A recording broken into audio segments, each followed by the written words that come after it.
สบายดีตอนแรงของเมื่อวันที่11ทุกคนมื้อนี้เราเดินทางไปที่สถานีรถไฟเนาะลาวจีนนครหลวงเวียงจันทร์ทุกคนมื้อนี้ไปตอนแรง ไปรับแขกเนาะเดี๋ยวสิพาทุกท่านเก็บบรรยากาศไปตอนนี้เรายังอยู่ที่เขตตลาดสักเจี้ยงทุกคนเขตเศรษฐกิจคนจีนในเวียงจันทร์พุ่นแหละเราเดินทางไปทางไหนพุ่นแหละมื้อนี้นะเบิ่งบรรยากาศไปพาทุกท่านชมบรรยากาศไปเนาะเบิ่งการสัญจรเราจะผ่านอยู่เขตดงโดกผ่านไปทางนั้นพุ่นแหละตามเคยทุกคนเลยมื้อนี้พาเบิ่งตอนแรงส่วนหลายเฮาพาเบิ่งตอนเช้าเนาะ มื้อนี้วันเสาร์รถจะน่าจะบ่ติดดอกมื้อนี้นะมื้อนี้วันเสาร์เนาะถ้าเป็นมื้อวันเข้าเวียกเข้าการนี่รถติดหลายอยู่ทางนี้เป็นเขตตลาดสังเกียงโอ้เสียงพระเจ้าก่ออันนั้นมาตึ้มพระเจ้าน่ะต่อเสาเข็มต่อเสาหยังนะไปทางหน้านี่สี่แยกไฟแดงน่ะดงนาโศกแล้วก็ผ่านไปทางเขตสังเกตหนองบึกเขาจะผ่านไปนะตานมีไซแล้วก็ดงโดกสังคู่ถนนเชียวให้50 ปีเข้าสู่เขตบ้านโซ่งใหญ่เมืองไซธานีนครหลวงเวียงจันทร์เนาะเขตสถานีรถไฟลาวจีนนครหลวงเวียงจันทร์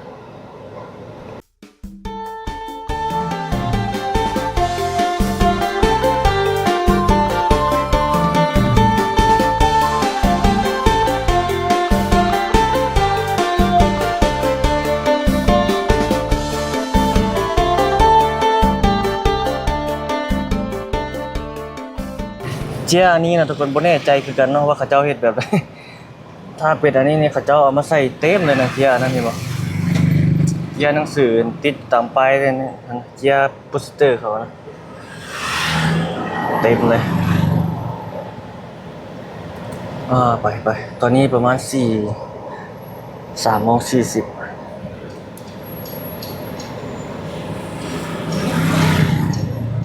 แอบอย่างนั้นได้บ่วะไปได้ปะไปบนนะ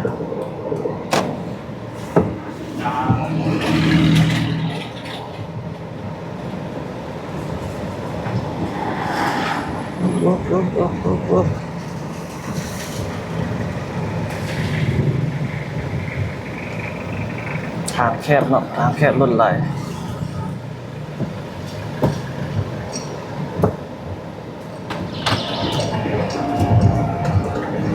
ต้องให้จอดอีกวันนึงเลยไปนี่นะก็เห็ดเรื่องอะไรอย่างนี้ก็ได้อยากให้จอดอีกวันนึง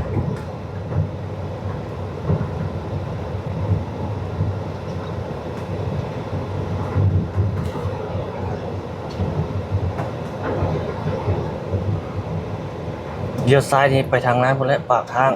สอดใส่เขตหนองแต่งหนองบัวทองพุ่นละดงนาทองเนาะเป็นโรงแรมกูจะให้สูงหุ่นหนานตัวนี้นะดินนี่ยังดีมีดินว่างอยู่บนนี้เฮ็ดธุรกิจดินอยู่เขตนี้ดินเศรษฐกิจดินธุรกิจข้างหน้าก็มีโรงแรมทุกคนเนี่ยไปกำลังสร้างตึงจัง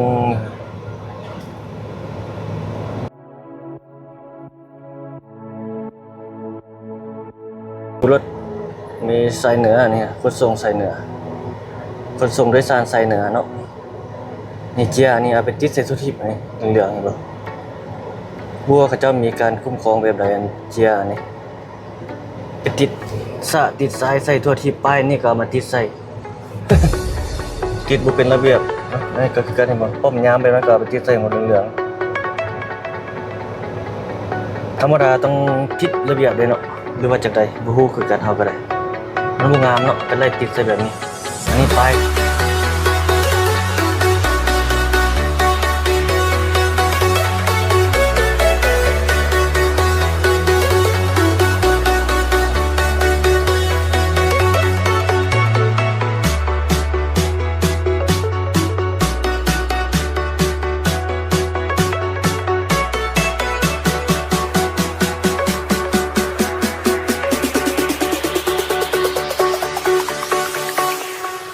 Jack it up.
ข้างทางนี่เบิ่งทั้งหมดเป็นห้างค้าของสินค้าของไชน่าทาวน์ทางหน้าเป็นโรงแรมพระเจ้ากำลังเฮ็ดสองตึกง้อยอยู่หน้าเอานี่อยู่ไกลอย่างเดียวถัดจากตึกไฟฟ้าลาวนี่ไป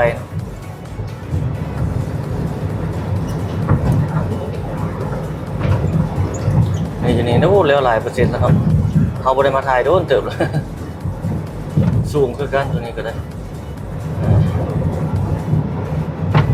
สีเขียวดีทุกคนเส้นทางตัวนี้แล้ววันนี้เรายังไปเข้าถนนทางหน้าเนาะเป็นถนนตรงนาทองตันมิชัยแต่เพิ่นยังบ่ทันตั้งชื่อเทื่อเนาะอยู่ทางแผ่นอันอยู่ทางอันGoogle Map อ่ะอยู่ทางแผนที่นะในเว็บไซต์นะแต่ละจุดนี้เราซูมเข้าไปจะเห็นชื่อของถนนนั้นๆเนาะอันนี้เราเล่าเจ้าเล่าค่อยเล่าก็เป็นการติดปากไปว่าถนนตันใหม่ดงนาทองตันมิชัยดงนาทองก็อย่างประมาณนี้แหละเพราะว่าถนนสายนี้มันจะมาแต่ทางนั้นพวกนี้โอ้เขาจะเอาหมักขายหมักมันเวียดนามมาปลูกมาขายนี่โคอยู่หั่นแล้วก็มาเป็นห้านอยู่นี่หมักไม้เวียดนามมาที่เวียดถนนดงนาทองตันมิชัยมันจะเชื่อมระหว่างเมืองสีโคตรตะบองไปหาเมืองไซธานีเนาะถ้ามาแต่ทางบ้านดงนาทองแล้วมันมาแต่ทางเมืองสีโคตรตะบองถ้ามาแต่ทางเมืองตันมิชัยแล้วมาแต่เมืองไซธานีถนนสายนี้มันจะเชื่อมระหว่างสองเมืองนี้ตัวที่เราใช้สัญจรอยู่นี่นะ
รวมเป็นวันเดอร์ทุกท่านนี่จดไปเรื่องอีกแล้วไปบ่ทันซ้ำปุ๊บไปชื่อเขานะตันมิชัยเดี๋ยวขวานี่มาแต่ทางห้วยหงส์พุ่นแหละเข้ามานี่นะออกมาที่ห้วยหงส์เนาะเบิ่งน่าจะมาแต่ทางเขตซ้ำเขตทางเขตของหมอแม่ละเด็กทางนั้นนะทางหน้านี่ก็ตึกโรงแรมของกุจิตโอ้ตัวเดียวโอ้อยู่ทางหน้ามันมีอันนั้นมันมีนะภาษาจีนเด้ตหน้าตึกการสัญจรในยามแรงเวียงจันทร์วันนี้ของวันที่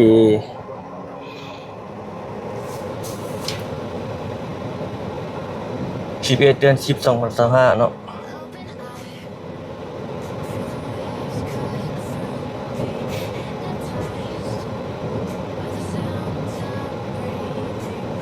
ถ้าทางเลนโอมาทางนี้เพิ่นไปมืดนะครับจังได้ไปนี่ทางเบื้องโอมาแต่ตลาดห้วยหงส์เขตตลาดห้วยหงส์โอ้มื้อเช้าเนี่ยกระถ่ายเนาะเพื่อนว่ามื้อนี้ฝนบ่ตกเนาะ ตอนนี้หัวโอมา4 โมงเดี๋ยวเราไปฮอดสถานี4 โมง 50บ่รถมีรถไฟฮอด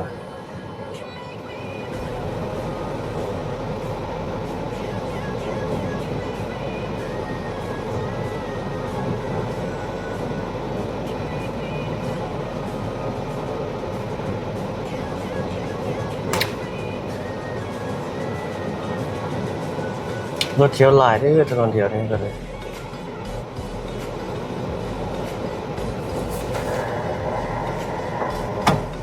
ใกล้ได้ไปแล้ว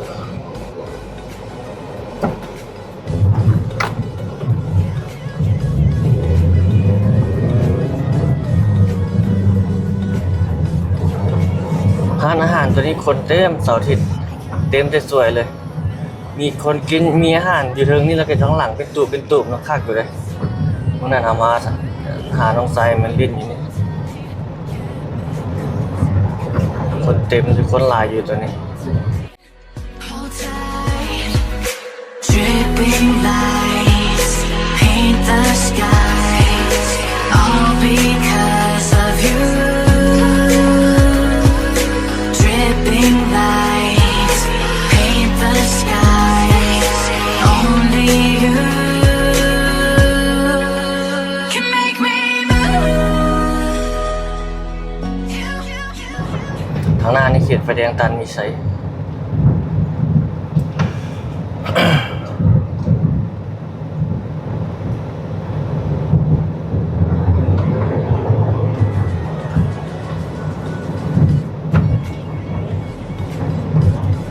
มีไอ้หนึ่งเราอยู่ที่ไทยเราบอกซอกห้องเงินเศร้าให้นะทุกคนเนาะเดี๋ยวต้องตูมเตียว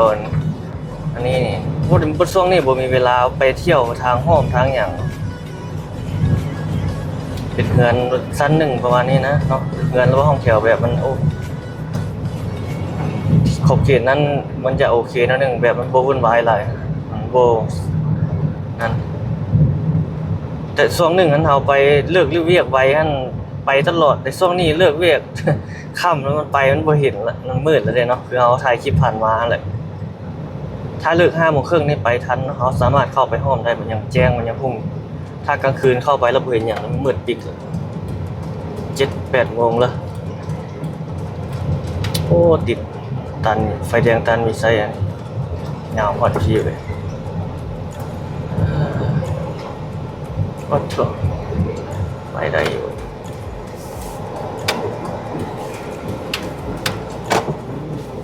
รถบรรทุกเข้ามาติดรถเลยติด3 เลนเลย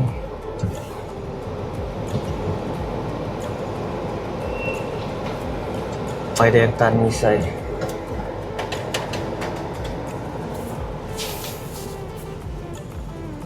ร้านแปลงรถเลย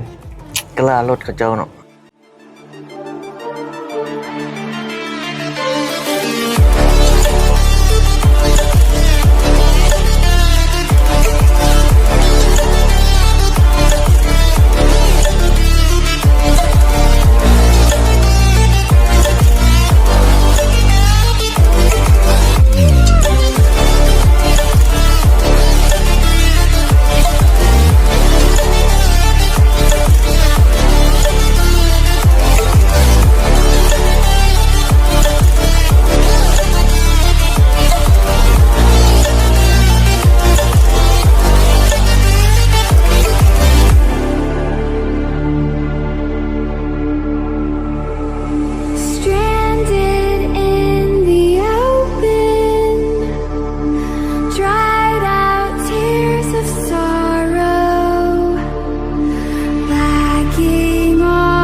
ตำรวจนี่เฮ็ดใหม่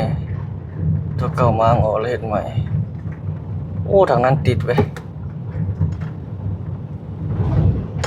รถมันบ่กระไรรถเกน้ำมันมาแต่ไทยเด้อ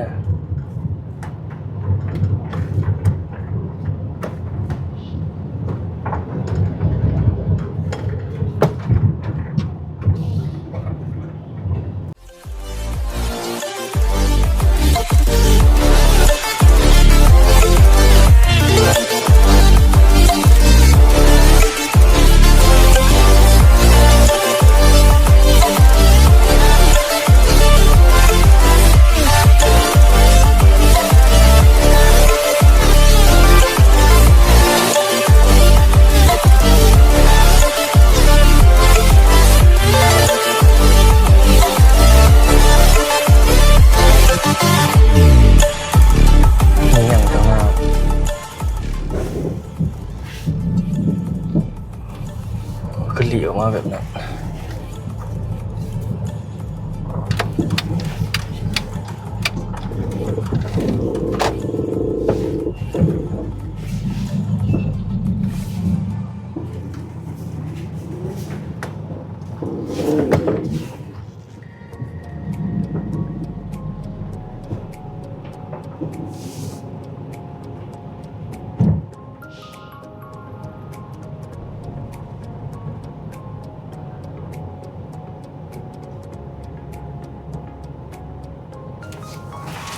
จิตอีกแล้ว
โอ้ทางไหนก็รถหลายไปออกมาได้ทางบ้านอันนั้นผู้เด่นบ้านพระขาวบ้านศรีวิไลเพิ่นแต่ว่าขึ้นกับสว่างมืดบ่เขียนนี่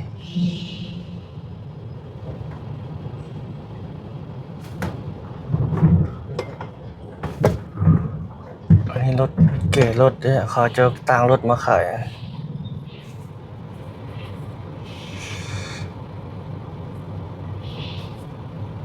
เคนโทรศัพท์มันเขาจะเอามาขายอยู่นี่ถ้าติด 10,000 กีบติดกันแตก 10,000 กีบ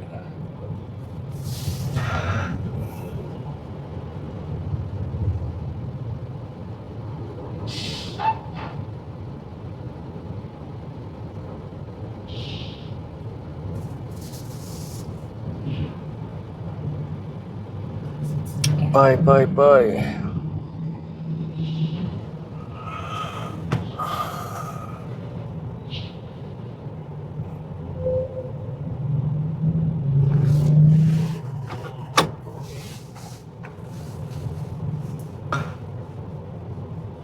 ของเฮาก็แตกแล้วนะโทรศัพท์มื้อหน้าจะสอดติดอยู่ตามแคมทางถึกเนาะโอ้ไปแล้ว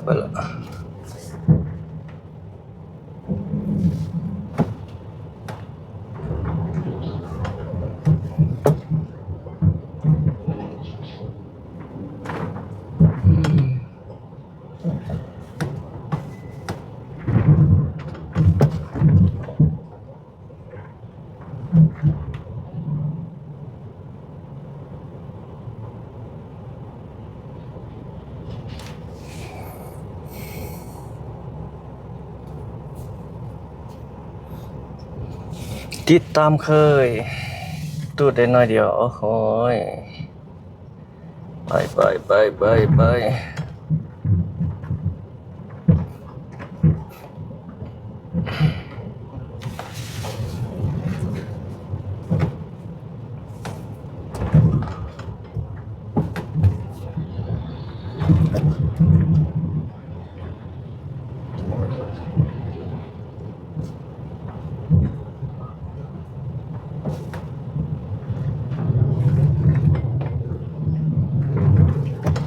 โอ้นี่เขาเจ้าเฮ็ดใหม่เลยนะ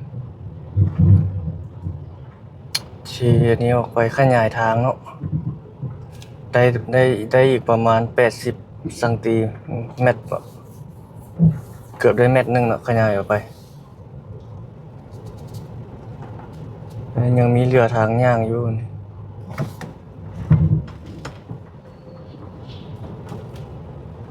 อยู่เขตประตูไซเพิ่นก็เริ่มขีดแล้วเนาะทุกคนเนาะขีดเส้นแบ่งระหว่างทางรถเมล์ด่วน BRT กับ รถทั่วไปนะตามแจ้งการของกระทรวงโยธานะเพิ่นให้รื้อถอนอันน่ะตัวกันนะเป็นก้อนสิมังเพิ่นหล่อมาใส่นะก็ถือว่าเพิ่นเริ่มคิดเนาะเปลี่ยนจากตัวที่มันมีก้อนสิมังกันนะแล้วเอาออกตัวนั้นออกแล้วก็ขีดเส้นเอาเนาะขีดเส้นแต้มทางมาลายเอานะเพิ่นเอาลงเพจลงข่าวเห็นอยู่ทางอันนั้นเดี๋ยวจะน้อยเอาขึ้นมาให้ทุกคนได้เบิ่ง เส้นแบ่งเขตระหว่างรถทั่วไปและรถเมล์ด่วน BRT แต้มแล้วเป็นเส้นแรกอยู่ที่ประตูไซซึ่งอิงตามคำสั่งที่เฮาได้เห็นกันผ่านมาในช่วงเวลาหนึ่งเนาะว่านับจากนี้ต่อไปเขตกั้นรถเมล์ด่วน BRT และรถทั่วไปแม่นให้แต้มเป็นเส้นเนาะแม่นบ่ให้เฮ็ดเป็นคูกั้นและนี่ก็เป็นสิ่งท้าทายสิ่งหนึ่งของรถเมล์ด่วน BRT เลยว่าจะสามารถควบคุมการจราจรได้อย่างเข่งขันบ่เพราะเขาพูดกันดีอยู่แล้วเนาะว่าการขี่รถอยู่บ้านเฮาเป็นแบบใดแต่ก็ค่อยๆปรับไปเนาะเดี๋ยวก็จะมีความชินเคยในการนำไส้ระหว่างเส้นรถเมล์ด่วน เพิ่นลงเพจลงข่าวอันคือว่าอันนั้นละทาสีละเริ่มทาจากประตูไซนี่มีปั๊มน้ำมันเก่าอยู่นี่เนาะดินให้เศร้าได้นี่นี่เบอร์โทรพร้อมโอ้โหติดเลยทุกคนเอ้ย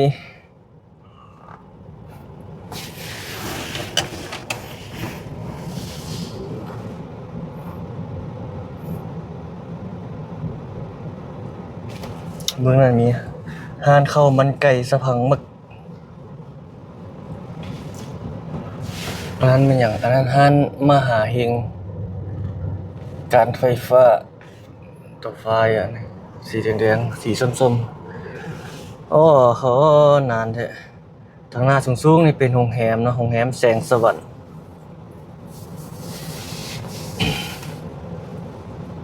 มีกาคนจับคนเทาน่าจะมีขายเหล้าขายนั้นนำ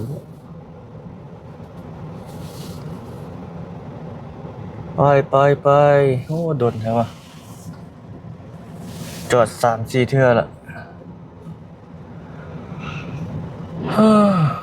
อันนี้พาเบิ่งการสัญจรสดๆเลยแท้ที่ทุกคนนี่ติดประมาณนี้แหละ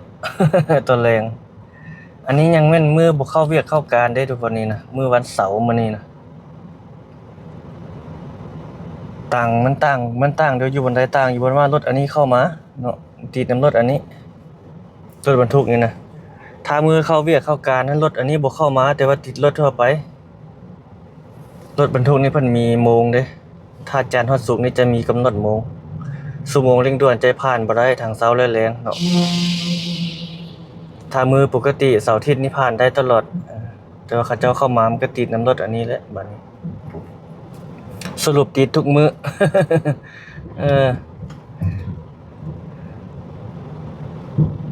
โอ้โหอันนี้มันขยายออกไปได้ประมาณนั้นเนาะเทเบตงออกทางออกไปจุดนี้นี่เทแล้วล่ะไปรถผู้เบียนี่เขาเจ้าเข้านี่มีบริษัทอยู่นี่รถบัวคำผู้เบียไม้นี่เขาเจ้ากำลังเฮคอนกรีตต่อทางออกไปถ้ามันขยายตัวนี้แล้วคือน่าจะบ่ติดหลายปานใดเนาะนี่ยังบ่แล้วจะกำลังเฮ็ดอ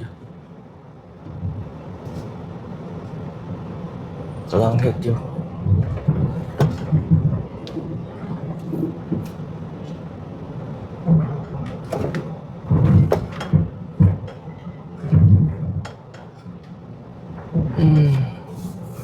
โอ้3:47ละ4:27ละ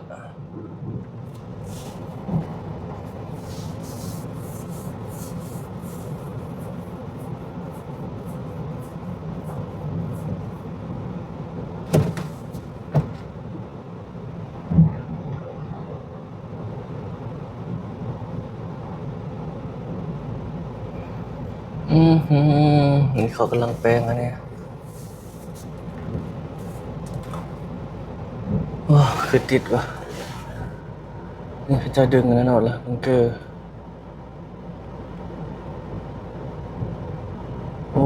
ติดเลยนี่เขาเจ้ากำลังเคลียร์ทางเอาวนนั้นเขาเจ้ากันออกติดหลายเกินนั่นนะ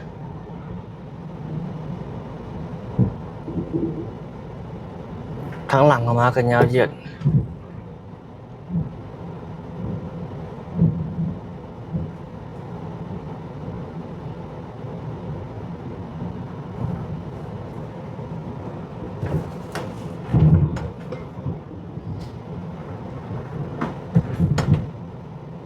เขาเจ้ากำลังแปลงอยู่วันนี้ปุ๊บอยู่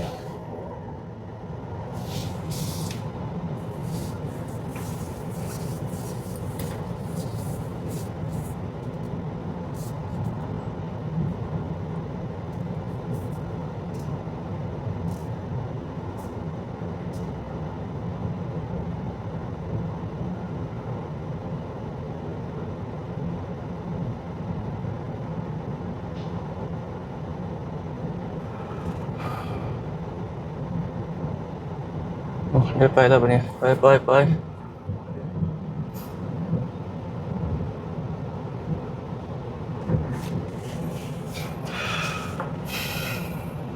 บอร์นั้นก็จะคิดอันนั้นเนาะจังกะสีออมยังไม่ยังเลยโอ้โหยังไม่ได้ไปปะเนี่ยอืม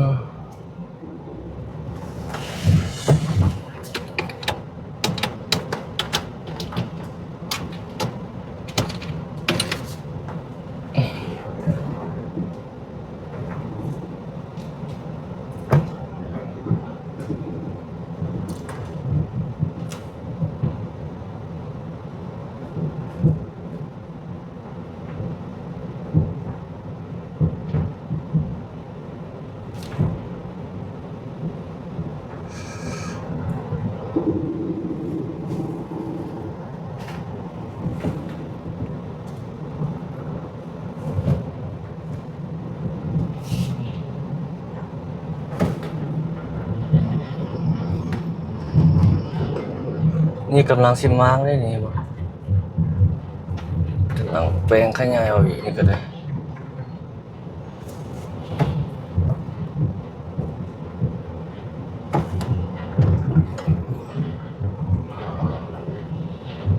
รถมาจอดอยู่เอาเครื่องลงอีกวันนี้บริษัทจีนนี่เครื่องประเทศจีนเนาะโอ้เต็มรถคอนเทนเนอร์มันอย่างว่าโกบรถอานจีนคนจีนโอ้ยเฮายังได้จอดอีกดูเธอเล็กเธอหน่อยเวียดไฟแดงนี่ก็น่าจะบ่ติดแล้วเนาะ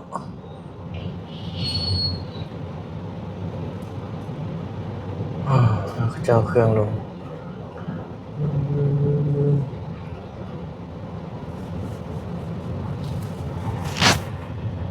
โอเคจะไปแล้ว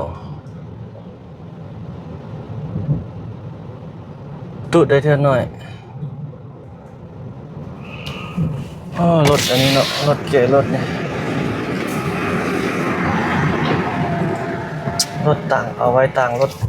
เอาไว้เก๋รถ เอาไว้ต่างนี่ถึกเนาะตัวไรถือเอาไว้ต่างกับไว้เก๋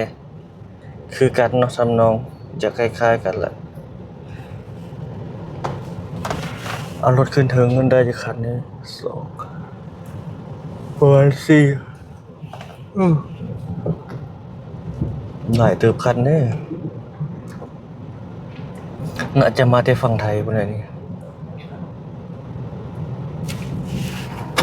ว้าจอดคือเก่าทุกคนเลยได้ไปเท่าเล็กเท่าน้อยเนาะติดตอนนี้4:30 4:30แล้วทุกคนแขกฮอดประมาณ4:50ยังเหลืออีก20 นาทีไปทันอยู่บ่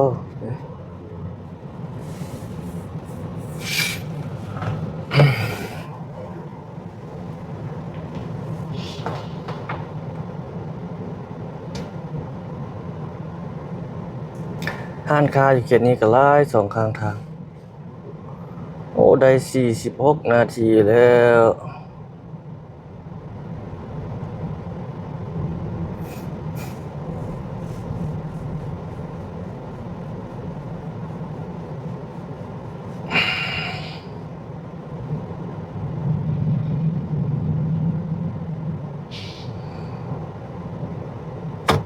ไปแล้ววันนี้ไปเรียนเฮาคือยังบ่ไป เออ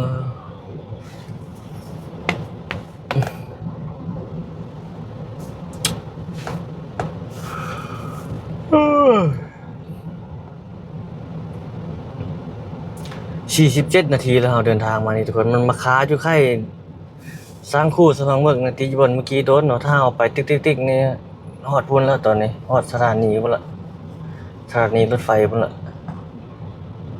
มันติดอยู่แถวนี้โดนที่ตู้เท่าน้อยจอดนี่4-5เทื่อแล้วยังบ่ได้ไปยังบนนี่ซับส่วนสิไปฮอดไฟแดงยังหลายได้ยังไกลอีกเติบเลยนี่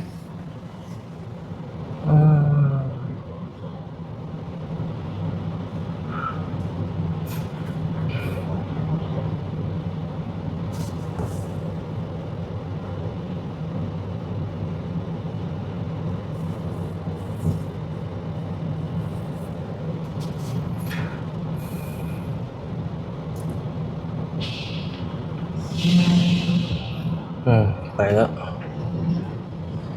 ไป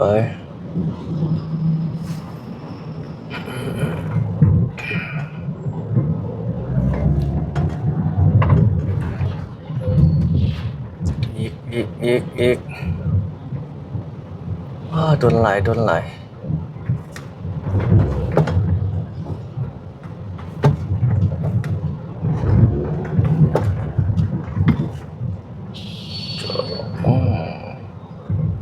ทั้งรถใหญ่รถน้อยปะปนจนปนเลยเดี๋ยวไป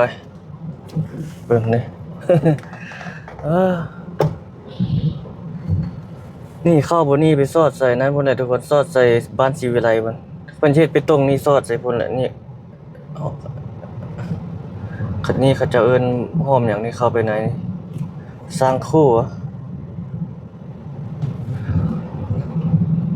เข้าบนห้อมตัวทางหน้าเฮานี่จะไปสอดใส่พุ่นได้สอดใส่บ้านศรีวิไลสอดใส่หลังโฮ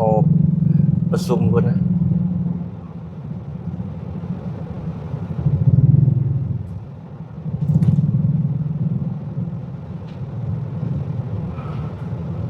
รถจักรรถใหญ่ก็มาแบบนี้แหละรถจักรนี่ไปได้อยู่รถจักรนะซิ่งไปพอจะหลุมรถเนาะถ้ามาจอดต่อไป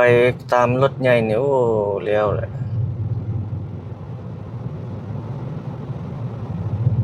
โอ้โดนเติบเลยนี่สมมุติว่าเราเจ็บท้องนี่อันตรายสุดเลยนี่ เออเกือบเป็น30นาทีแล้วนี่มานี่เนาะใครหนีมานี่นะใครดงโดกมานี่นะ20ปลายนาทีแล้วนะ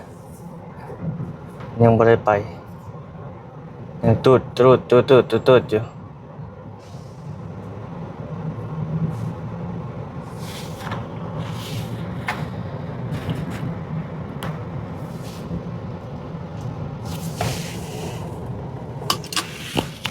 โอ้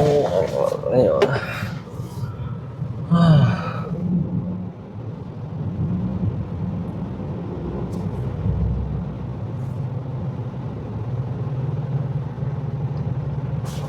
ทางหลังเราก็ติดคือกัน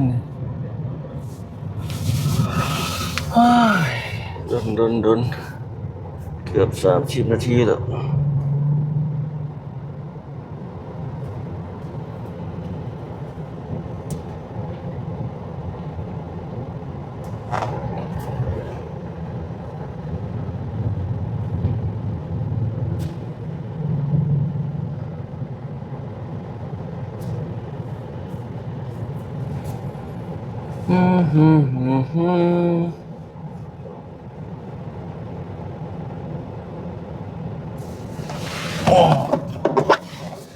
ใส่ช่องหลังเนาะมันสิเตือน แต่งเข้มสิเนี่ยไปเตือนตึ้งโดนนะคนเนี่ย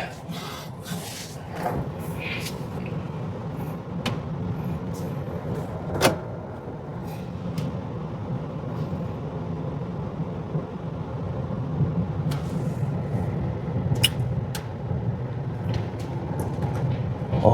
30-40แล้วนี่เพิ่นสิฮอดแล้วได้รถอันนั้นก็ได้เอาเงินเย็นเกียมจ่าย 10,000 กีบ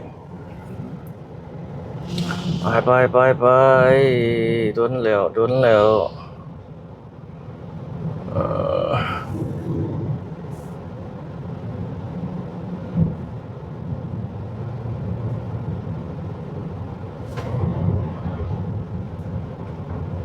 โอ้ ยังบ่ได้ไปง่ายเนาะทุกคนไปแล้ว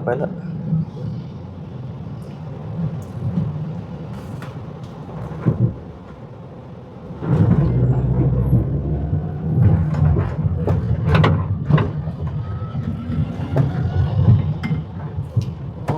ติดอยู่ข้างหน้าก็จะแปลงอยู่นี่เนาะนี่มีรถมาแปลงทางอยู่โอ้เขาเจ้ากำลังแปลงบนนี้เลยทางหน้าก็แดงนี่ละ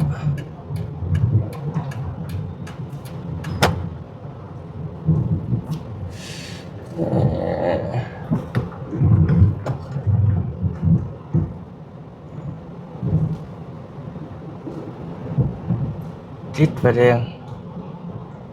มันยุดบัดนี้ไปเฮาจังได้ไปนะไฟเขียวบัดนี้พุ่นแหละจึงเวทบัดนี้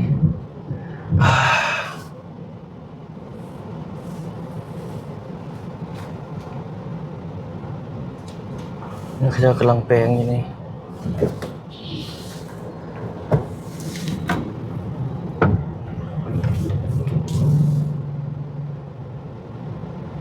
อันนี้มันเขาเจ้ามาลงเนาะนี่เป็นท่อนเหล็กท่อนซีเมนต์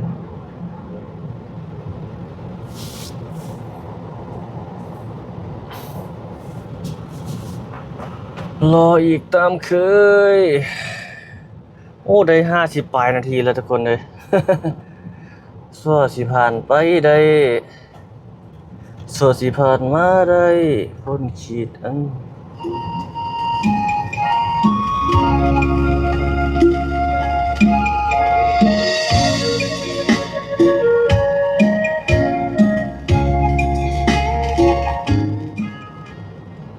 ฟังได้เจอเพลงมันติดลิขสิทธิ์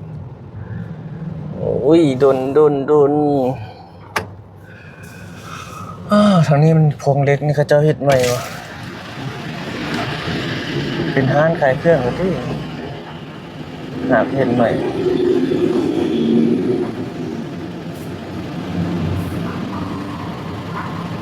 ยังรอต่อไปเบื้องนั้นเบื้องรถออกมาที่ทางประตูไซเบื้องนั้นก็หลาย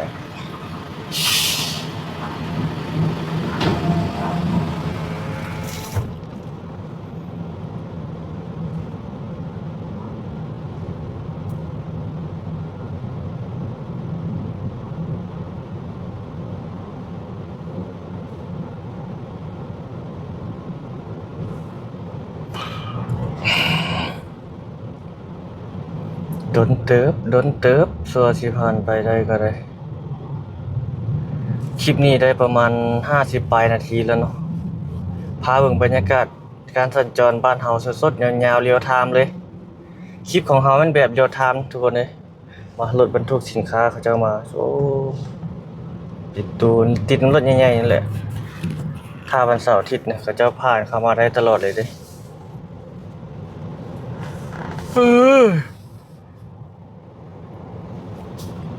ความมาโดนจนนั่นนี่เขาเจ้ากำลังแปลงอันนี้เอาเครื่องลง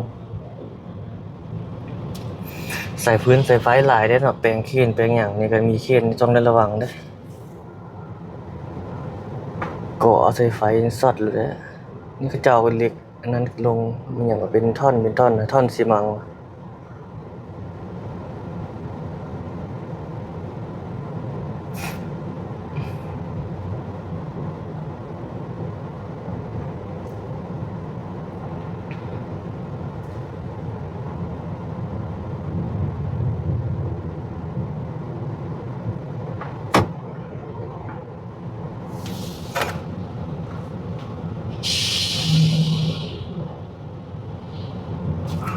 ไปบัดนี้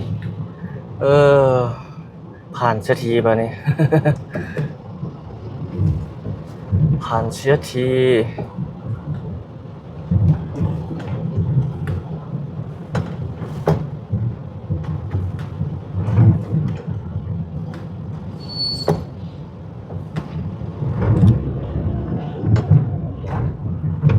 มาได้ทางในเมืองพวกนั้น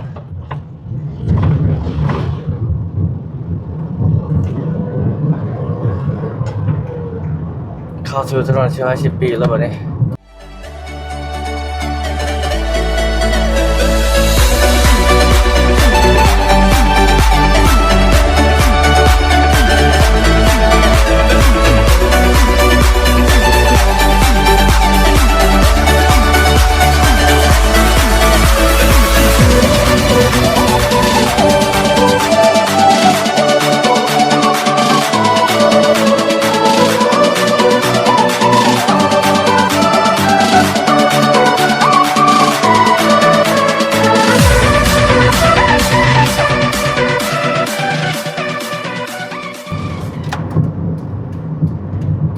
ตอนนี้ไปแล้วเด้เข้าไปประมาณ2 กิโลไปนิดนึงก็ฮอดสถานีแต่ถ้าเอาไปนั่นมันจะสอดไปใส่นั่นพุ่นสอดไปใส่เส้นทางที่43ไตเนาะเอาไปซื้อนะ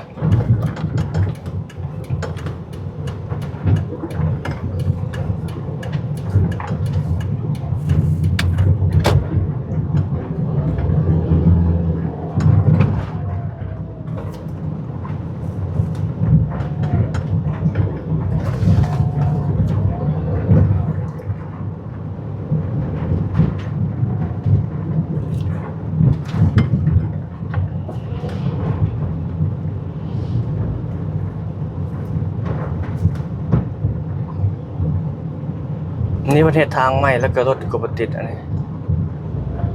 ตอนมันเพลงมันเป็นบ่อเป็นกลุ่มมันรถติดเจ้าหลีค่อยๆหลีเจ้าหลีไปหลีมาแล้วเฮ็ดให้รถติดไปสะดวกแล้วก็บ่ติด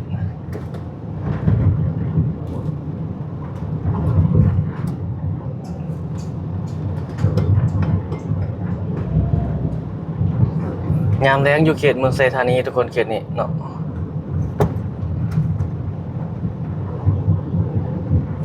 เลี้ยวทางยาวๆเลยคลิปนี้นะ เขาเดินทางออกจากเขตเมืองสีโคตรเนาะเขต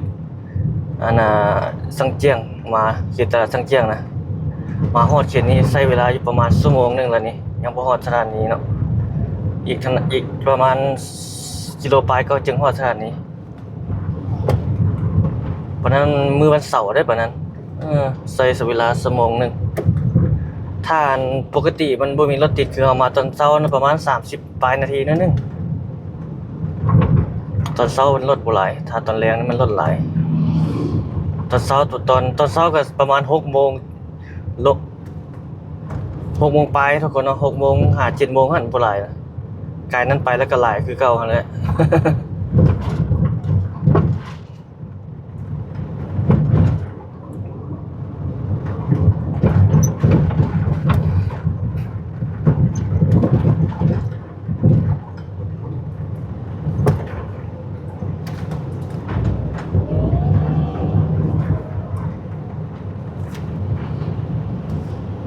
เราจะเข้านี่ไฟแดง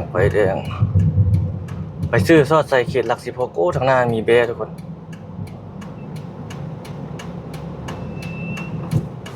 ไฟแดงแล้วไฟเขียวแล้วดิไปเอาคอยแห่งเฝ้าโอ้มีตัวแบร์เถอะ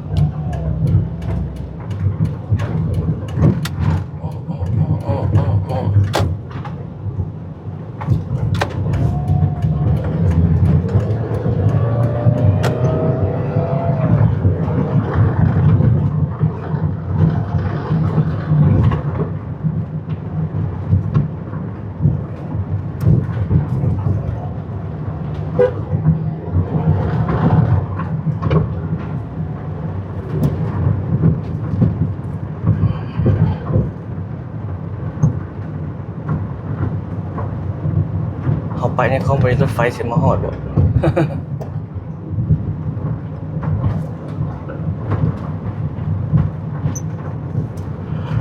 โอ้คอมบริ49 4 โมง 49 นาที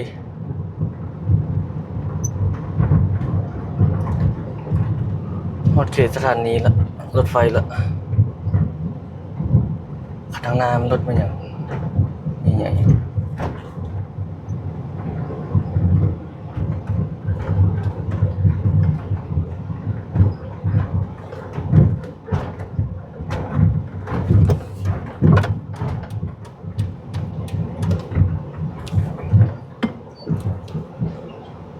อันนี้บัตรออกมาจึงจ่ายปีน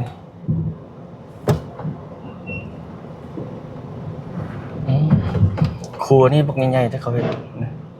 ต้องได้ทั้งขึ้นยังไง มันสูงนะถ้าผู้ใดขี่เล่นไวๆมาโตนี่ผมว่าเลยหัวปักเลย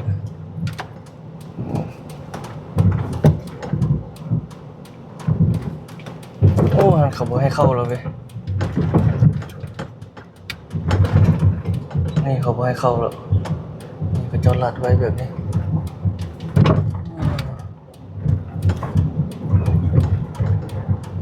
มันเต็มวะเขาจะบอกให้เข้า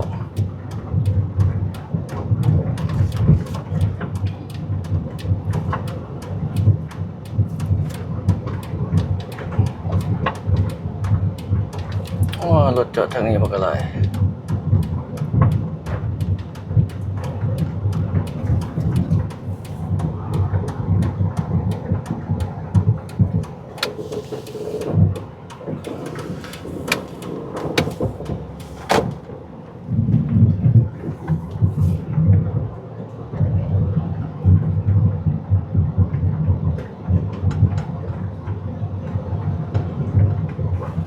โอ้รถนั่นกำลังคอมบุรีออกมา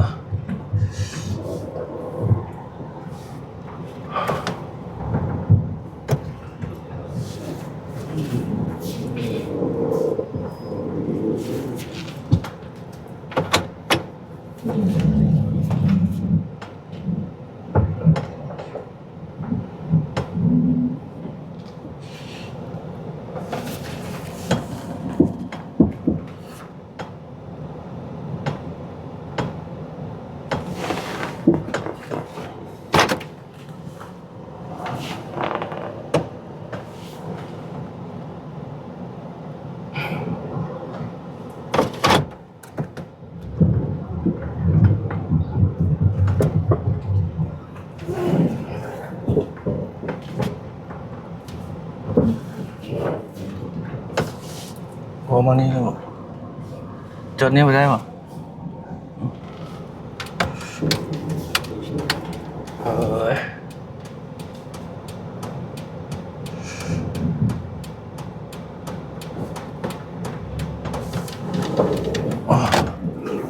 เต็มอะไรอย่างเงี้ย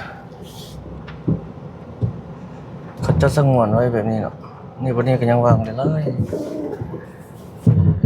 ามจอดแท็กซี่ก็จะมีแบบนี้นี่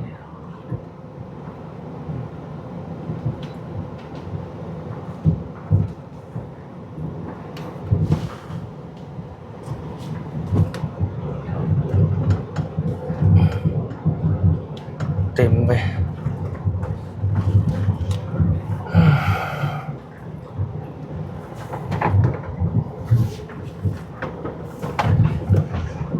เกี่ยวไปทางนี้เนาะ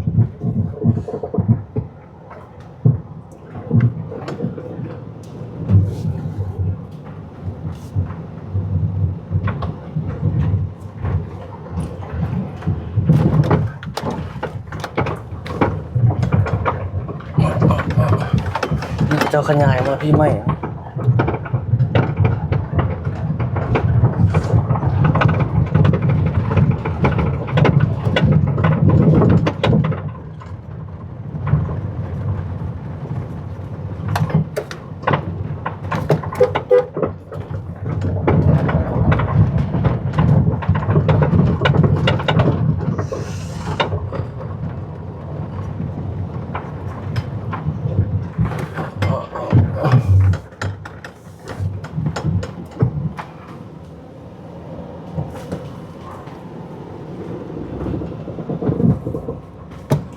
อันนี้เขาบอกให้ออกเลย